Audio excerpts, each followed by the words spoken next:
Alright everybody, oh, blue skies at the moment, but it's literally just stopped raining. Yesterday, absolutely flaming horrendous. Godalming and Samora and ends of days rain and wind and horrible stuff and that lot, but today, yeah, we've had a few heavy showers. Not been too bad up in London. It's been lovely for the London Marathon. If you took part, well done, good on you. You know, brilliant job.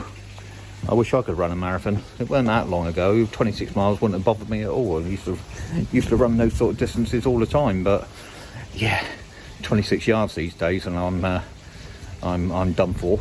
But yeah, so winter's on its way. So starting to, you know, prepare the garden and the pond for winter. Taking up the rugs. I've just given them a blast off with the jet wash.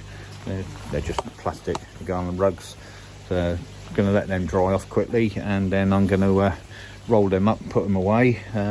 Problem I've got now is obviously with the trees in the garden and dropping all their leaves. It don't look too bad at the moment because there's a bin bag just there where I've just swept up a load. But yeah, so I'm just going to go around and check the garden and the pond pipe work, just make sure I'm winter ready. Not going to put the covers on just yet. I'm toying with the idea of half covering possibly next week, just keep a bit of the wind chill off, but still have one half open. Heat pump's still on at 23 at the moment, but I'm going to start dropping that down now slowly down to my winter heat, which I normally run at 16. For heat pump owners this time of year, what you got to start thinking about, doesn't matter what make of heat pump you got, is I'll spin you around a minute. So round the back of your heat pump, like I said, doesn't matter what make it is, just round the back there you've got all the fins, and you can see there's a bit of dust and debris and stuff like that in there. Now they need to be cleaned off periodically, just to keep the optimum efficiency. Obviously they're the bits that take the air in. Now when I was up at the show last week, I was speaking to heat pumps for pools and that, like I was just talking about Thermotex in general because they're the importers for them, and sort of saying what about servicing and maintenance, and they said, you don't service your fridge, do you? I'm like, oh no, that's a fair point, I suppose. Yeah, no. He says no, just as long as everything's running okay, and he said just that your gauge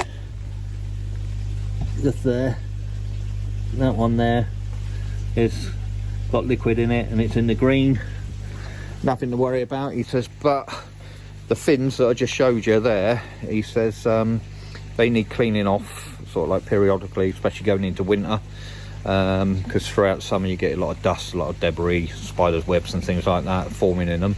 And he says if you contact them, heat pumps or pools, they got a little spray that you just spray on there on the back of the fins, that dissolves any dust or anything like that on there, and you just get a very soft paintbrush, very soft it needs to be, and you basically just brush it in, and that just dissolves anything in there. You haven't got to hose it off or anything like that. Don't do like one of their customers done, they were telling me about, where they took a jet wash to it and jet washed off the back of it and bent all their fins, and had to have complete new fin array put in there, which cost them a little bit of money. So yeah, so heat pump wise, prepping for winter, that's all you got to do. Just make sure that your pipes are lagged like mine are there, so they go down, goes under the deck there, they're all insulated underneath the deck. And again, with any exposed pipe work that you might have, like this one's going to need doing a little bit over here, going up to the shower, because I do run my shower through winter, but because it's all closed in, go through the jungle. So yeah, so there's my pipe there, so that's all insulated going up to the shower, but that little bit there just needs wrapping up a bit. So any exposed pipe work that you may have, you might want to think about insulating now before before winter kicks in, before you put your covers on. Just little jobs you can do in the meantime, just as you're getting ready for winter. Fishes. Let's turn the air off so you can see them, hey? Now you might want to sort of like get your fish out this time of year, just going into winter. Let's turn the air off.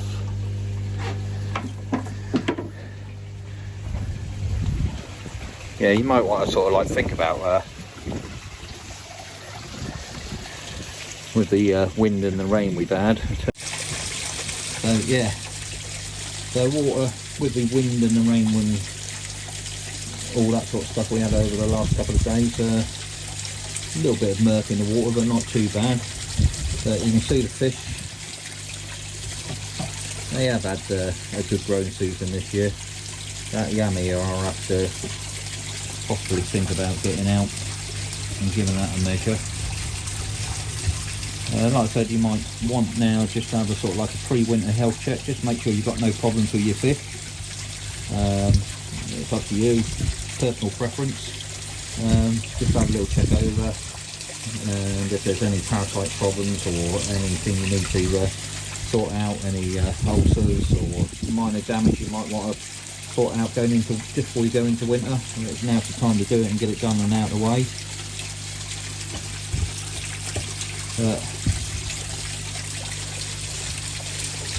Everything seems to be not too bad.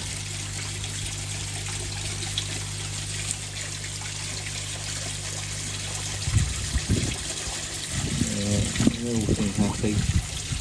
As soon as the air goes off, they start to do their little round and round and round around the pond. There's a lot of stuff and debris on the pond, but skimmer probably needs a good empty out. It's probably not drawing as good as what it normally does. A little Adam by which one's that one? Is that my? I've got two. One's in the competition, one in. Try and find them. Right, you can see them, but when you're trying to follow it on camera when you're zoomed in. That one is not in the competition.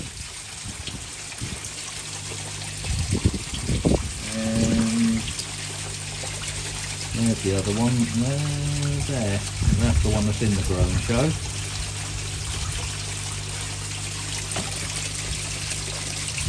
Put a fair bit of size on. And my new fish. See, I said this had happened, didn't I? He's in here. Just look for the white lips. And the white fin does give him away as well. There he is. Can you see him? Oh, he's gone again. Zoom out. It's easier to track.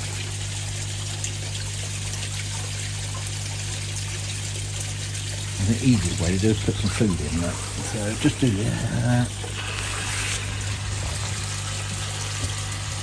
Here comes the food. So not named him yet. And obviously you've got to be politically correct. There he is. And obviously when you've got an all black fish, you can't be, got to be a bit politically correct, got to be a bit careful with names.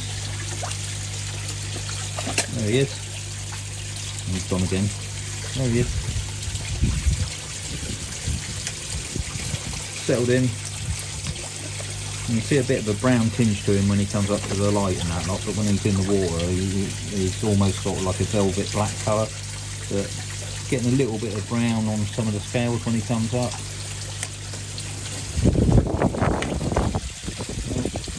Oh, it's flapping around scaring the fish.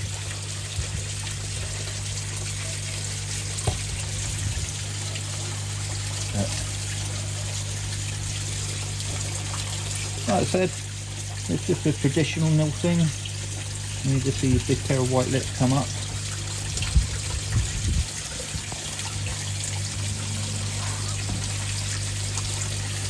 Oh, I just saw a bit of a red mouth on the inside of Chad there, I think. Or it might have been the way the light's catching it.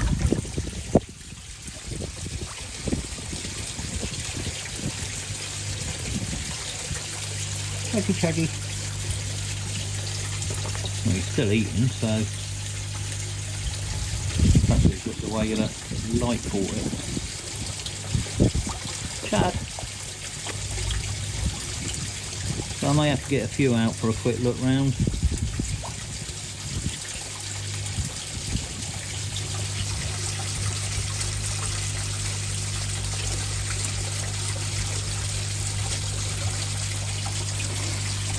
Yes, so fish like they're all doing okay at the moment.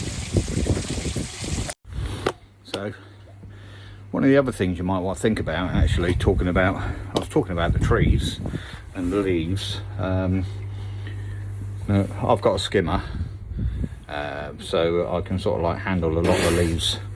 Oh, turn the sun so low. I can sort of like handle so many of the leaves, but if you've got a lot of trees in your garden and you've got a skimmer, maybe you want to think about just putting a net over the pond just for the autumn until you put your covers on, if you cover, that is. Just stop any of the leaves going down, because the skimmer can only handle so many before it sort of blocks up, and also the bottom drain as well. You've got to think about getting too many leaves into your bottom drain. You can sort of bung that up. So just temporarily, you can just put a net over just to catch the leaves this time of year, as fall comes and the higher winds that we tend to get in this country tend to sort of like make the leaves drop a lot more. I mean, there was hundreds in here yesterday, but just giving the skimmer a good clean out, and just emptied the basket, so that's cleaned them all. That's got rid of them all, so that handled it all right. And when I cleaned the filters earlier, there was a few leaves that came through into the waste there. So yeah, it's worth thinking about, maybe just a little idea. You ain't got to do it. It's just, just makes life easier for you if you can. But I noticed spinning around. It's on all the way around the top edges of the pond there. Got this white, and I thought, the hell's that? Not seen it before. So it goes all the way around, and I dug my fingers and gave it a rub and that lot, and basically it's where the biofilm, the algae on the pond, sort of dying back a little bit. Even though I'm heated, it's still dying back, and the fish tend to sort of like graze around the top edge and nibble and pull it away, and that basically is calcium deposits. Obviously, because we're in a very hard water area, you do tend to get calcium deposits on there. So yeah, so I don't think it's fungal. It's not. It's just calcium. Had me worried for a minute, but I've not had it before, so it flummoxed me a little bit all the way around, like. So yeah, so if you ever get that and you get a bit panicked, don't worry too much. Pond's looking a bit murky.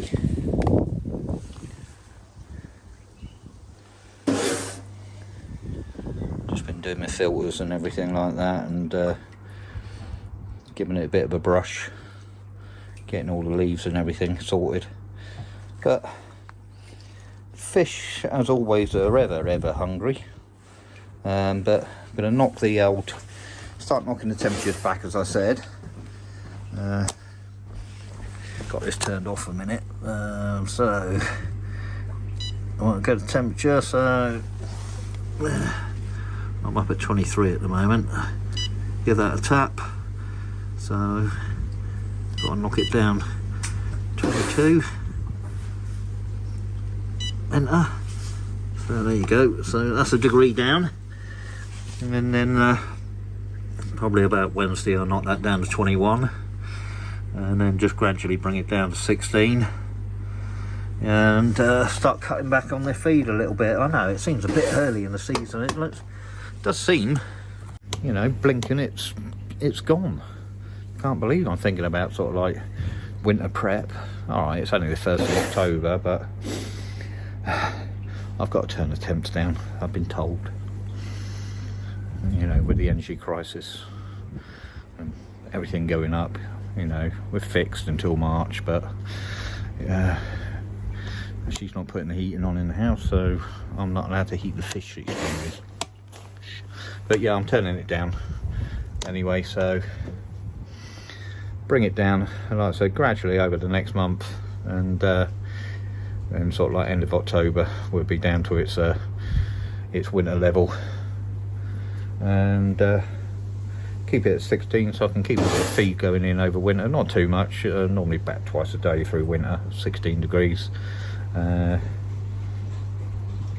Need to slow it down. I mean, they're just going nuts on growth.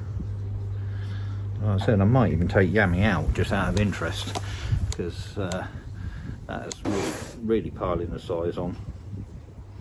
I mean, they're never going to be sort of like show quality sizes, you know. These go to the BKKS and then up to the All England. I mean, the fish that are in there were just on show. They were just humongous. I mean, one fish alone must make you what all this will eat, but yeah.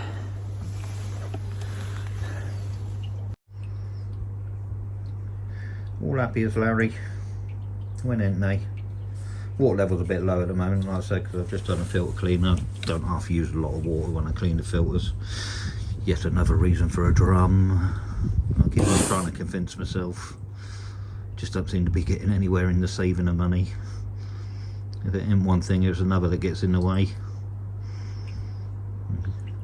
Got to travel, got a week off, not next week, the week after, but travelling up to North Yorkshire. So hopefully fuel crisis will be all over and done with then, so I can get up there, because I'll probably have to fill up about 3 times, get there and back.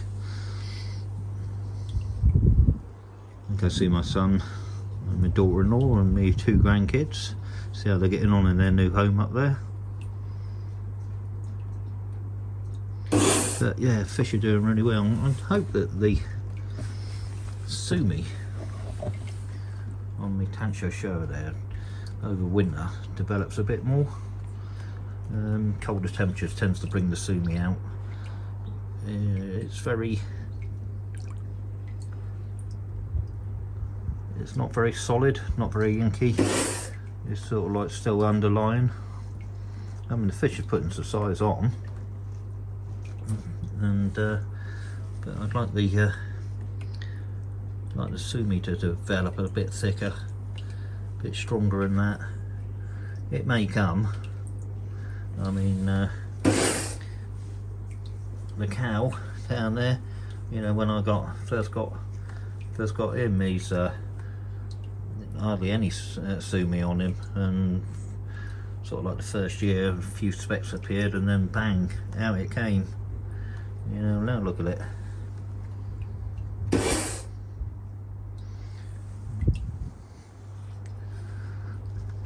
Amanda, still doing well. The old barbels are growing nice and long on him.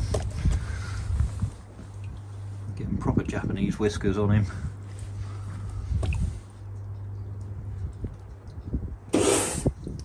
But yeah, all's well in the pond.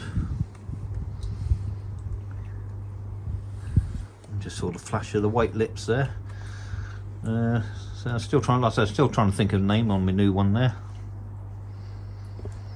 Like I said, good luck. So maybe a name that, you know, Lucky or something like that. Yeah, Lucky sounds quite good to me.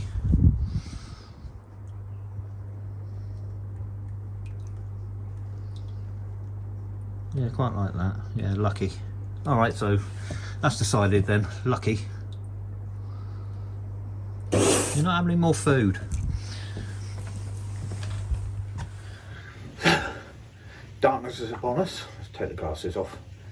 Only need them for reading. Not that bad just yet. So yeah, come a bit closer. There you go. Darkness is upon us. Just taking a bit of a chillax in the summer house while you still can. Sorry, looking around. Yeah, just ran out of time again. Busy weekend. Running around yesterday, and sorting stuff out. But yeah, sort of like I've done a bit of pre-checking, like I said, as you saw, pre-winter preps. Like I say, next week I've got a week off. Well, not next week, I work this week, and then the week after I've got a week off, so get a bit more filming done, bit of interest, might have a few fish out for sort of like an end of season measure up and check. And like I said, thinking about getting a couple of the covers on, not all the way, just like I said, I don't know where you can hear, but air source heat pumps just whirring away, just heating the atmosphere at the moment, because the pond's not covered. It's been a funny old year weather-wise, and you know, I think it's been a bit of a struggle. You didn't see, but I sort of like gave the sides a quick rub off on the pond and that lot, and let that suck out, and then I cleaned the filters again after I got rid of all that muck. So yeah, like I say, winter is on its way, and everybody should be thinking about doing their pre-winter checks. When I had the pit open, and I was doing my filter clean, I was in there having a little look round, checking all the pipe work, make sure there's no leaks, making sure none of the any of the rubber connections I've got on there are perished, because like I said, that's 9 times out of 10 in winter it's when they go, not in the summer when it's nice and warm. It's always in the winter the old rubber boots go. But making sure they're not perished, making sure the pipe work is got no cracks or anything like that in it, all the joints are safe, all the insulation is sealed up. I've got to touch up a few bits of the insulation in there. I've got that foam stuff where it seals on it, so you peel off this sticky tape stuff and it just push it together. It's sort of like peeled open in the heat of summer, so just not need to squeeze them up, and maybe put a couple of cable ties on and just hold it all up. So got to do that. I'm going to take the pump up out of the system and give that a clean before winter, so I have that offline. So hopefully I'll get all that done next week with my week off, as well as travel up to see the grandkiddies and that lot. Just want to say big thank you to all the well wishes for Jake. He's doing absolutely fine in his set of wheels. We don't call it a wheelchair, we call it his set of wheels. He's absolutely loving it. Like I say, a bit slow at first, but now he's out there and he's off. He's gone, sort of thing, right? You know, he's loving it, and he gets some looks from dogs. Of course he does. Yeah, they're all like, you know, yeah, man, cool. And yeah, it doesn't seem to bother him at all. Just every now and again he might sort of get caught and you got to go in and sort of like reverse him out a bit, but that's it. So no, thank you for all your kind words and well wishes for him. Like I said, giving him a new lease of life, whereas like I said, unfortunately the veterinary has all but written him off, sort of thing. You know, that really got my goat up. But anyway, stay safe, and remember the competition, the Hannah meter of your choice, the Hannah pocket meter of your choice, a giveaway competition. Like I said, there's going to be running for 2 weeks, so if you want to know how to enter, basically go to my last video, which was about the All England Koi Show and what I brought home, my new edition, and comment on there. Well, first of all, you've got to be subscribed to the channel, you've got to like that video, and you've got to just comment down below what my main filtration or my main filter is. So what filter do I have as my main filter? Not on this video, on the previous video about the All England Koi Show. And like I said, that'll be running for 2 weeks. So yeah, so good luck on that one. Like I said, Hannah pocket meter of your choice, so be it ammonia, nitrite, nitrate, pH. pH ones are very good. Can't be without one of them, really. Yeah, pH one's really accurate. So yeah, pH meter, my recommendation, but whichever one you prefer, or if you've got some and you ain't got one in your collection, like I said, not sponsored by Hannah at all, not sponsored by anybody on this channel. This is just because I've bought so many of them, I've got a bit of a discount I can use, so give it to you guys. You know, you're helping me out by supporting the channel, so I'm giving it back. Alright guys, stay safe, look after yourselves, and remember, this ain't a hobby, it's a lifestyle. See you soon.